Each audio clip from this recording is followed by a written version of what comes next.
Hi guys! A while back someone who I follow on Twitter asked the question to recommend her some books because she was going on holiday, and because she has a small child she wanted books that didn't take a long time to read but are still worthwhile.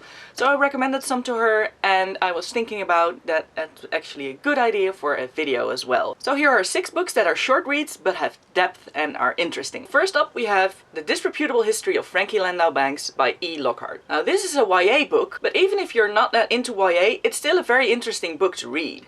It's about a young girl named Frankie who goes to a fancy boarding school. And there is a secret society that does pranks, but it's boys only, and Frankie figures out a way to be involved anyway. The fun part about Frankie is that if she were in Hogwarts, she would sort as a Slytherin. So you have an awesome Slytherin heroine, and Frankie is learning about gender roles and how she feels about that, and it's really interesting perspective of a young woman discovering feminism, basically. Okay, next up we have Mr. Penumbra's 24-Hour Bookstore by Robin Sloan. It's about a guy named Clay who goes to work in Mr. Penumbra's bookshop and gets intrigued by all the strange people who come to get certain volumes, and he starts trying to figure out what they want and why they come to that store and why the store works the way it does.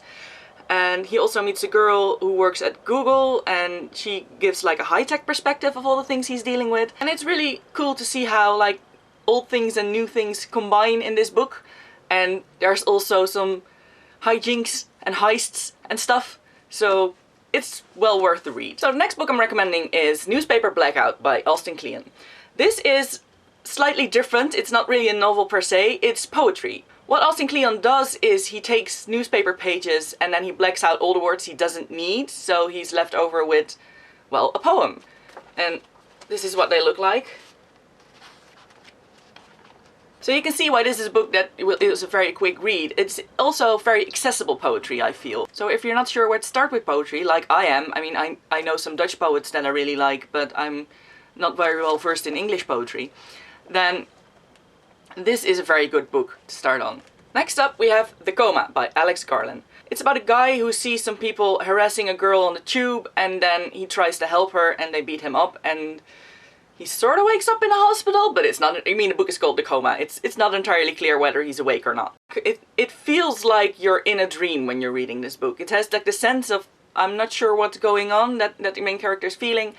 That really comes across in the book as well. And there are also illustrations in there. There are some very nice woodcuts were made by Nicholas Garland, which is Alex's father. And I think they really help the atmosphere of the book. Okay, next up I have a Dutch children's book. It's Olle by Guus Kuijer. Now, a lot of Guus Kuijer's books are translated, but before I started filming I forgot to check whether this one was one of them, so I'm not actually sure if there's an English edition of them.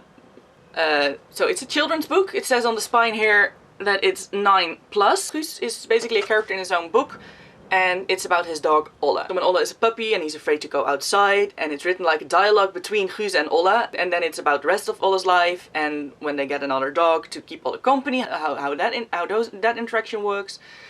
And it's a book that made me feel all the feelings when I was little, and I still really think it's a good book. And lastly I have my favorite Dutch book, Ik ben er voor niemand by Ingmar Heitse. Now I know this isn't translated and it's probably not worth your time to watch this bit of the video, but I love this book so much, so I want to share it with everyone. Ik ben er voor niemand is written in short fragments that everyone you can read on its own, but all together they become one big story and they inform each other, and I think that's very well done. There's one fragment that's about 2 people only communicating in penguin noises. It follows a guy named Retour Afzender, which is Return to Sender in Dutch, and there's this whole cast of characters. Like there's a little gnome who is upset that the entire world is larger than he is and then tries to belittle everyone. There's a girl that Retour Afzender had a relationship with and is still very, you know, thinking about a lot, and he calls her Egel, which is hedgehog. And there's a unicorn, which is a good friend of Return to Sender, but they always end up meeting each other, so they send letters to each other. And there's a fox who talks about how to devour tiny creatures like hedgehogs.